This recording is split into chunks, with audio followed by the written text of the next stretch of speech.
L'Assemblée, à présent, va entendre une allocution de son Excellence Mia Amor-Motley, Première ministre, ministre de la Sécurité nationale et du Service public et ministre des Finances, des Affaires économiques et des Investissements de la Barbade. Je prie le protocole d'escorter son Excellence et j'invite son Excellence à prendre la parole devant l'Assemblée.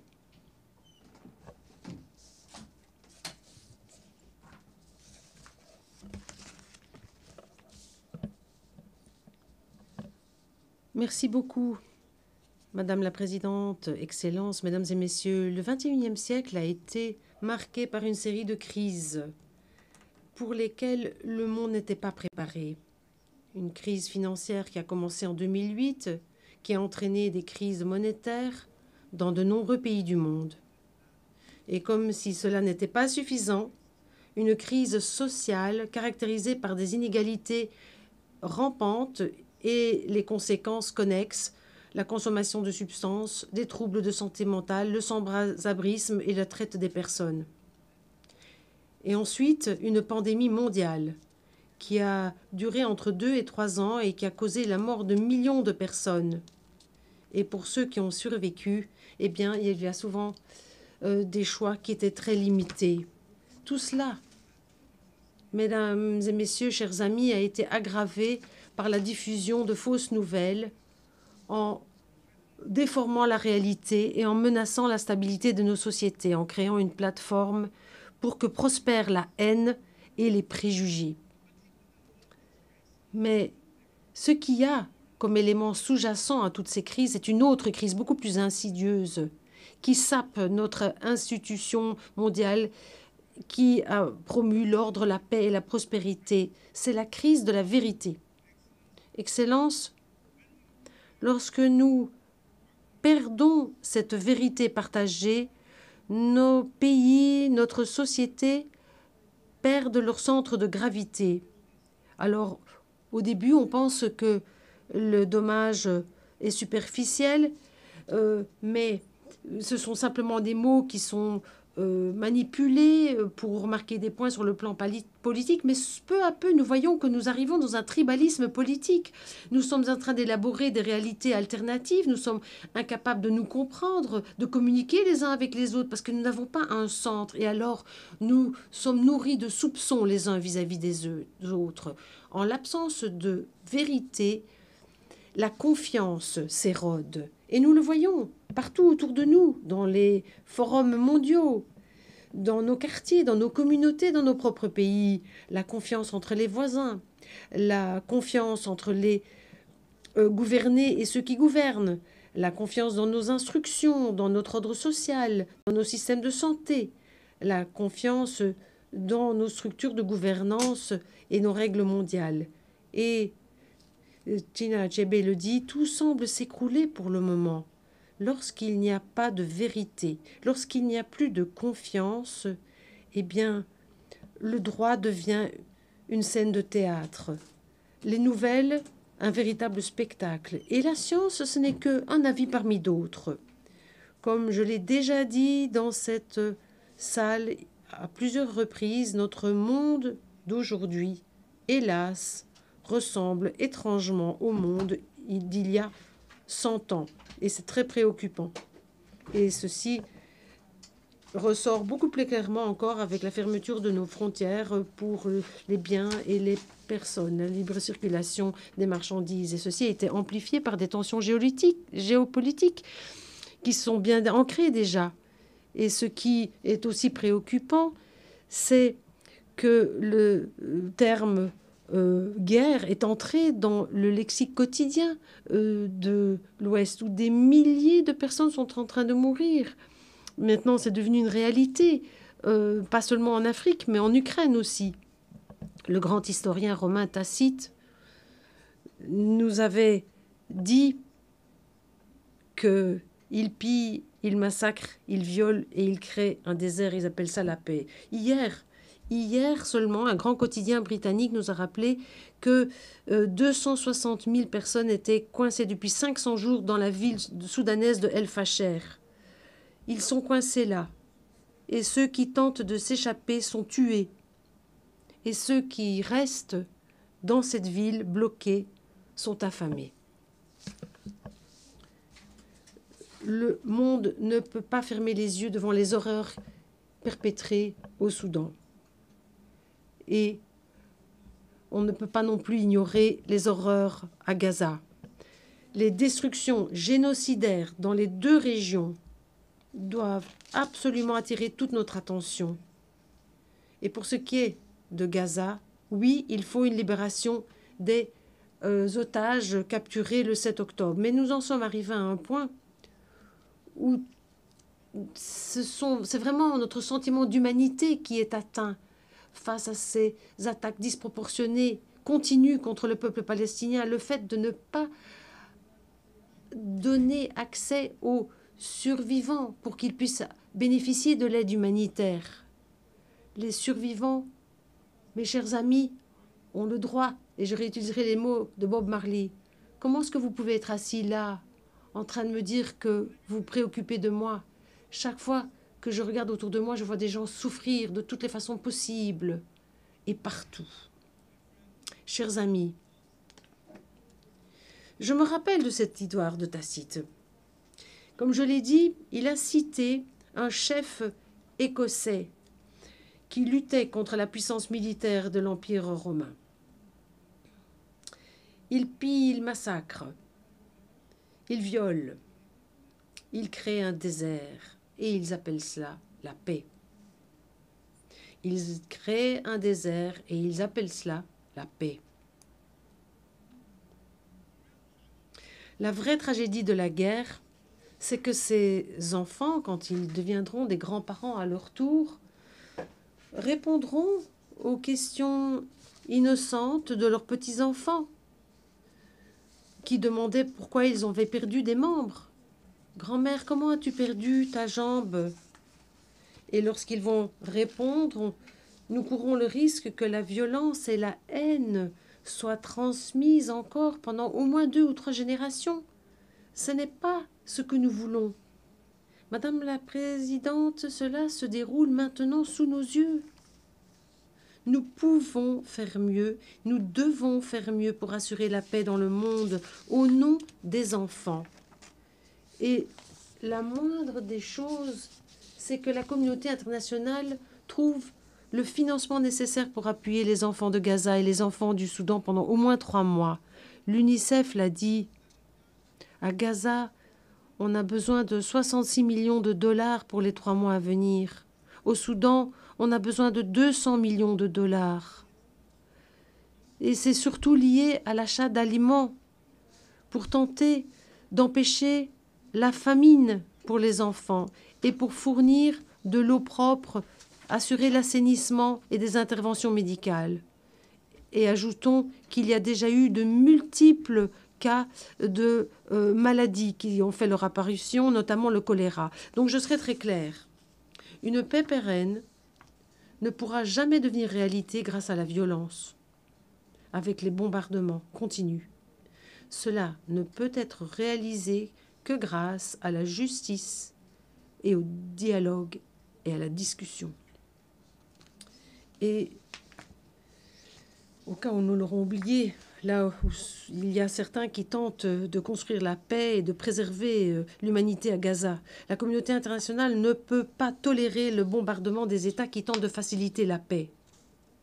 C'est une ligne rouge que nous ne pouvons pas traverser. Madame la Présidente, je le dis encore une fois de plus, une année de plus, le monde a besoin que l'on revienne à la ligne de départ. Nous devons tout d'abord décider si nous sommes d'accord tous et toutes sur le même ensemble de valeurs que celles qu'on retrouve dans la charte. Cela semble simple, mais c'est indispensable si l'on veut vraiment reprendre les choses au commencement. Des valeurs ont changé dans de nombreux pays depuis 80 ans. Il ne faut pas penser que tout est resté tel quel. Outre notre incapacité à amener la paix dans de nombreux conflits, il reste encore un certain nombre de problèmes qui menacent notre mode de vie et la stabilité de notre planète au-delà de la guerre. Et je pense à la crise climatique, à l'insécurité alimentaire, au manque d'eau, au flux de réfugiés et de personnes déplacées, à la pauvreté, aux inégalités qui ne font que s'aggraver au sein des sociétés et entre les sociétés. Et bien sûr, et on en a parlé déjà, mais pas suffisamment, l'intelligence artificielle qui n'est pas réglementée et bien sûr le fait que nous n'arrivons pas à atteindre les ODD dans de nombreuses régions du monde. Et cette question de l'intelligence artificielle qui abrite de nombreuses promesses, certes, a aussi un potentiel destructeur. De nombreuses personnes nous demandent tous les jours pourquoi est-ce que les Nations Unies n'ont pas fait mieux dernièrement. La vérité, chers amis, c'est que les pays, je dis bien les pays, n'ont pas fait montre de volonté politique pour honorer la charte et pour faire ce qui est bon pour l'humanité. Des pays de différentes tailles, capacités et cultures ne peuvent survivre dans ce monde dans lequel nous vivons que si nous préservons un système basé sur des règles. C'est exactement ce que nous devons faire dans nos propres pays pour protéger les plus vulnérables et les plus faibles.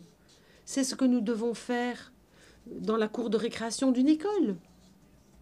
Un système basé sur les règles, c'est ce qui nous protège du harcèlement et de l'attitude des voyous. Notre charte a été rédigée pour promouvoir la compassion, l'égalité, l'équité. C'est pour cela qu'il est si crucial que nous préservions un système basé sur les règles. Et je le dis en tant que dirigeant d'un petit pays. Notre avenir est mis à mal si nous ne protégeons pas ce système basé sur les règles. La loi de la jungle ne nous garantit pas du tout un avenir sur une planète viable, ni sa survie. Nous devons simplement être à la hauteur. Et contrairement à la fédération de l'Ouest, lorsqu'un pays a quitté et qu'il y en avait donc un de moins, rappelons-nous que même si un ou deux quittent l'ensemble des 193, ça ne veut pas dire qu'il n'y en a plus du tout. On n'est pas devant zéro, non, pas du tout. Tous ceux qui restent peuvent continuer de défendre nos intérêts vitaux. Et nous devons prendre des décisions souveraines. Nous devons faire le travail qui nous revient. Nous devons protéger nos intérêts vitaux, de préserver ce système basé sur les règles pour construire la paix, pour être mieux préparés à faire face aux défis de l'heure, les changements climatiques, les pandémies, l'IA non réglementée, pour construire un monde meilleur pour nos populations. Il ne fait aucun doute que l'on peut faire des gains d'efficacité dans le cadre institutionnel des Nations Unies. Nous le savons. Mais une fois que nous l'aurons fait, les États membres qui veulent ou qui ont besoin d'un ordre basé sur les règles doivent mettre la main à leur portefeuille. Si nous voulons être protégés par un système basé sur les règles, alors nous devons être à la hauteur et nous devons fournir le financement pour combler les lacunes, pour arriver aux résultats escomptés. Nous devons le faire. Nous devons comprendre que nous ne pouvons pas simplement nous plaindre de l'absence d'une certaine attitude d'un pays, et alors que nous-mêmes, nous ne faisons pas ce qu'il faut faire. C'est aussi simple que ça. Et croyez-moi, ce n'est pas le calcul mathématique ici qui est faux. C'est tout à fait à portée de main. Et rappelons-nous d'un principe tout à fait essentiel. L'égalité entre égaux et le caractère proportionnel entre les inégaux. Chers amis, alors que nous examinons ces différentes crises, ne perdons pas espoir, car il y a des éléments qui ont bien fonctionné pour nos populations ces dernières années. Nous avons maintenant, à l'échelle mondiale, adopté un accord sur les pandémies historique qui a été adopté pour que le monde soit plus juste, plus sûr face à des pandémie future. Et on ne le comprendra vraiment que lorsque la prochaine pandémie sera à nos portes. Nous nous sommes mis d'accord sur l'accord de Séville pour honorer la promesse des ODD, du financement pour le développement. Et même si certaines sources de financement n'ont pas été identifiées, on a pu simplifier certains concepts de financement qui n'avaient pas été pris en considération il y a 10 ans. Les échanges de dettes, notamment, et des clauses en matière de catastrophes naturelles. Ce sont des éléments que nous avons défendus par l'initiative de Bridgetown. Nous nous sommes engagés ici devant le monde à un plan d'action ambitieux pour lutter contre la résistance antimicrobienne. Qu'est-ce que ça a à voir avec nous, allez-vous me dire? Eh bien, comme je l'ai dit, c'est cette pandémie silencieuse et lente du XXIe siècle qui risque de mettre à mal un siècle de progrès médicaux. Et lorsqu'on meurt de maladies nosocomiales dans les hôpitaux, nous comprenons l'importance de cette initiative. Cette semaine, nous avons vu l'entrée en vigueur du traité BBNG. En tant que grand État océanique, je suis très consciente de l'importance essentielle de protéger nos océans et la biodiversité marine. Cela fait partie de l'équilibre écologique de notre planète. L'année dernière, nous avons adopté un pacte très ambitieux, le pacte de l'avenir, qui nous fournit une feuille de route, l'étoile polaire, pour protéger notre planète, la planète de l'avenir. Ces deux instruments mentionnés mardi matin par notre secrétaire général pour réglementer l'IA doivent être notre priorité aujourd'hui si nous voulons éviter l'approfondissement des inégalités, si nous voulons éviter que des personnes soient exposées au risque d'exploitation et de manipulation des faits. Et je dois vous dire que malheureusement, j'ai expérimenté moi-même sur une plateforme bien connue commerciale de IA des exemples de censure qui ne veut pas nous donner accès à certains éléments de notre histoire dans cette zone de l'hémisphère, notamment pour ce qui est du code de l'esclavage de la Barbade et du code de l'esclavage de la Caroline du Sud. Nous, en tant que petit pays, nous ne voyons pas d'avenir sans un système basé sur les règles. Et avant de continuer, je souhaiterais saluer le président sortant de l'Assemblée générale, son Excellence M. Philemon Yang. Je souhaiterais le remercier pour sa présidence qui a laissé une trace importante. Et je félicite également son Excellence Madame Annalena Baerbock pour son élection à la présidence de cette année. Nous espérons pouvoir travailler étroitement avec vous pour concrétiser votre idéal. Le fait que vous n'êtes que la 5e femme à occuper ce poste depuis 80 ans, c'est une cause de grande préoccupation, mais aussi d'un optimisme renouvelé. C'est précisément une illustration de ce que je voulais faire et voulais dire maintenant. Notre organisation fonctionne, même si ce n'est pas exactement comme nous le souhaitons, mais il nous reste encore tant à faire. Madame la Présidente, pour ce qui est du financement et du climat, il y a un réel danger que les débats ici et lors des conférences des partis se réduisent à des exercices de tournois d'éloquence. Nous avons été témoins de la grande vague verte en Europe en 2015, mais ce continent aujourd'hui connaît une grande division concernant l'ampleur, la vitesse de la concrétisation des engagements pour éliminer la pollution dangereuse qui nuit au climat d'ici à 2050. Certains se sont retirés de l'accord de Paris. À une époque, Madame la Présidente, où nous devrions être en train de mener un audit des cibles atteintes et des résultats obtenus, nous continuons de recevoir des déclarations d'intention qui sont remis à plus tard. Nous devons insuffler une nouvelle vie à toutes les formes d'énergie. Nous avons été témoins de nombreux efforts pour investir davantage dans les dépenses militaires, par exemple. Ce n'est pas une façon d'assurer la durabilité de notre planète. La Barbade ne voit pas la science climatique comme une question de conjoncture.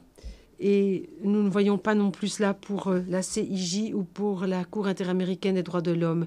Leurs avis consultatifs ont réitéré les droits juridiques, les droits des citoyens qui doivent faire face à l'incidence de la crise climatique au quotidien. Nous nous félicitons de la décision de la CIJ de donner effet à certaines obligations. Nous devons profiter de l'occasion pour créer un terrain commun. Je dis bien commun, étant donné qu'il y a diverses opinions concernant la question de la crise climatique.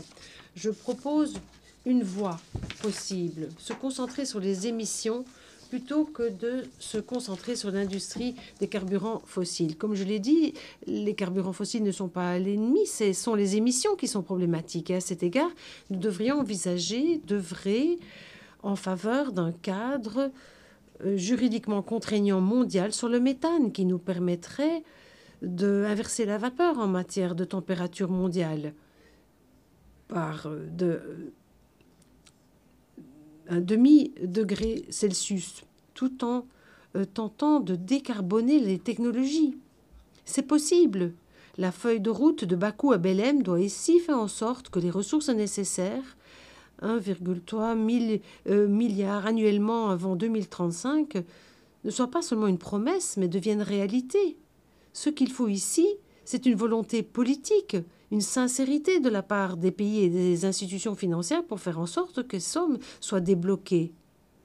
Nous ne pouvons pas permettre que cette feuille de route connaisse le même destin que le Fonds des pertes et préjudices qui, malgré sa création qui était tout à fait historique, reste fondamentalement sous-financé. 800 millions de dollars avaient été promis et la moitié seulement ont été concrétisés. Cette situation tout à fait ambiguë par rapport à l'espace financier, c'est ce qui a donné naissance à l'initiative de Bridgetown. La nouvelle mouture de Bridgetown 3.0 va être examinée bientôt, étant donné l'environnement mondial qui ne fait qu'évoluer extrêmement rapidement. Nous devons tenter d'apporter des éléments de trésorerie pour combler le fossé de financement et pour aider les pays les plus vulnérables, pour renforcer leur résilience. Je suis bien consciente des progrès réalisés par les institutions multilatérales pour tenir compte de nos arguments au titre de l'initiative de Bridgetown, notamment pour ce qui est du financement climatique et de la question de la vulnérabilité, par exemple des échanges de dettes et autres encore. Madame la Présidente, tous ces objectifs et bien d'autres encore ne peuvent être atteints grâce à un système basé sur les règles, tout à fait fonctionnel, un système qui est ambitieux dans ses objectifs et qui est efficace et équitable au niveau de l'organisation. Alors que le processus ONU 80 tente de renforcer le fonctionnement de cette organisation, nous devons faire en sorte que des initiatives que nous choisissons ne soient pas uniquement le résultat de contraintes budgétaires ou de coupes budgétaires, mais que cela soit concentré sur les personnes, sur les résultats, en fournissant à la population mondiale la paix et la sécurité, la qualité de vie que la population mondiale mérite et demande sans cesse. À cet effet, le Conseil de sécurité doit être réformé. Il doit illustrer le monde multipolaire dans lequel nous vivons. Et cela doit donner une possibilité de reconnaître qu'il y a eu de nombreux changements géopolitiques depuis la dernière réforme.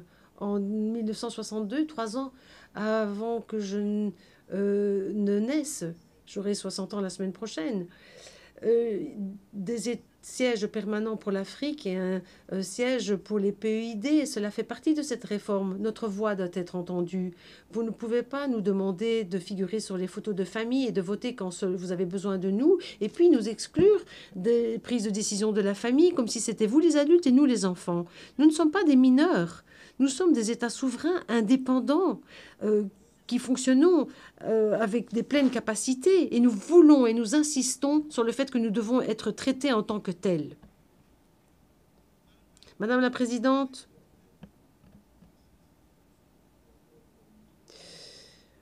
j'ai laissé pour la fin de mon intervention la situation de la paix et de la sécurité dans notre région. Très préoccupante. Vous avez entendu notamment le président González en parler de Haïti.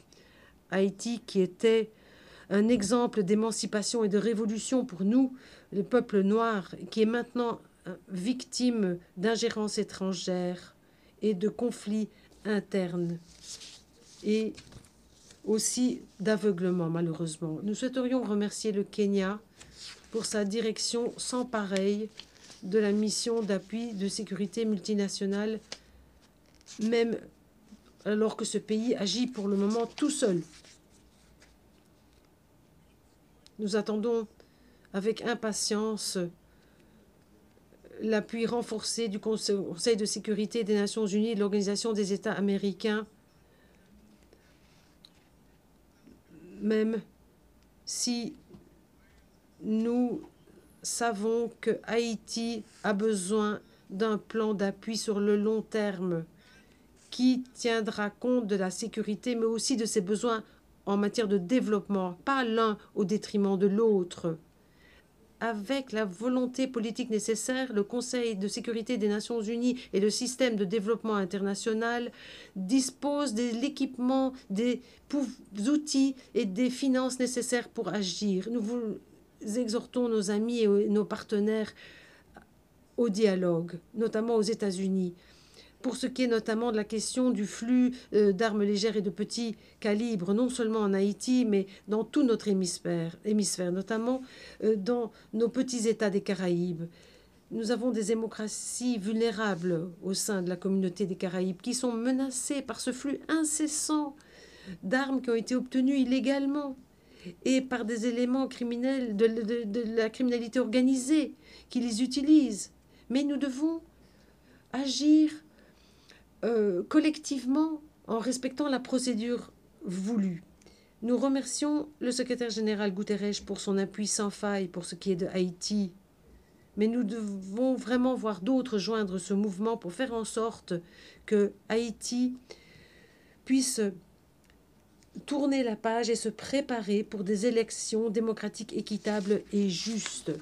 Madame la Présidente, Cuba a bien souvent longtemps été une source d'appui pour de nombreux pays de par le monde dans des temps de conflits et aussi un exemple de résistance coloniale. Cuba a payé un prix très élevé pour son droit à l'autodétermination. Encore et encore, nous devons être préparés à mener un dialogue pour mettre fin aux souffrances disproportionnées et aux privations imposées à la société cubaine, causées par ce que l'on voit au niveau mondial comme un blocus injuste et d'autres mesures coercitives unilatérales. La Barbade, mes chers amis, a réitéré son appel pour la fin de ce blocus et pour que l'on supprime Cuba de la liste des États qui sponsorent le terrorisme. Ce que nous voyons encore dans notre mer des Caraïbes, c'est le fait que l'on nie un principe qui était bien établi dans notre hémisphère, c'est-à-dire que notre région devait être traitée comme une zone de paix. Et nous le voyons pour le moment, il y a un renforcement des avoirs militaires dans les Caraïbes par les deux parties, les États-Unis et le Venezuela. Nous savons très bien qu'un petit accident pourrait représenter un risque disproportionné pour tout le sud des Caraïbes. Et je ne dois pas vous expliquer quelles seraient les conséquences d'une guerre. Il n'est pas acceptable pour nous d'être considérés simplement comme un dommage collatéral. Je vous le dis, ce qu'il nous faut, c'est le plein respect de l'intégrité territoriale de tous les États dans les Caraïbes. Cela doit être respecté, tous les États. Pratiquement toutes les guerres prennent fin grâce au dialogue. Il nous faut redoubler d'efforts pour avoir ces conversations nécessaires pour empêcher la guerre. C'est aussi simple que cela. Alors que je termine mon intervention, je vous laisse une image qui est dans mon esprit depuis plusieurs semaines. Une petite fille palestinienne de 6 ou 7 ans qui marche dans les ruines de Gaza. Ses yeux sont creux, pleins de désespoir. Il est évident qu'elle était en train de subir de grandes souffrances, et elle portait sa sœur sur ses épaules, sur ses petites et frêles épaules, bien consciente que c'était elle qui devait se charger de l'amener en sécurité. C'est là cette image ultime de l'espoir et de la résilience, chers amis. Il faut que nous puissions croire que même face à l'adversité, face aux défis, nous pouvons être à la hauteur de ces derniers. Si une petite fille de 6 ans peut traverser ces douleurs émotionnelles et trouver l'espoir d'agir parce qu'elle sait que quelque chose d'autre l'attend, eh bien nous, en tant que dirigeants, membres de la communauté mondiale, nous avons le devoir de faire preuve de ce même esprit. Nous en avons besoin plus que jamais. Ce n'est pas impossible pour nous de modeler un monde meilleur, un monde équitable et juste. Il y a 80 ans, c'était quelques pays seulement qui ont fait montre de cette volonté. Aujourd'hui, ceux d'entre nous qui n'étaient pas entendus à l'époque devraient être ceux qui ripostent les premiers à cet appel tonitruant. Je vais vous laisser les premiers mots de notre propre hymne national. Nous allons monter et descendre, inspirés par cet esprit de liberté et par notre volonté que le monde puisse grandir dans la force et l'unité. Si une petite fille de 6 ans peut trouver cette volonté face à cette situation, eh bien nous pouvons faire beaucoup plus encore. Nous devons nous aussi trouver cette volonté. Merci.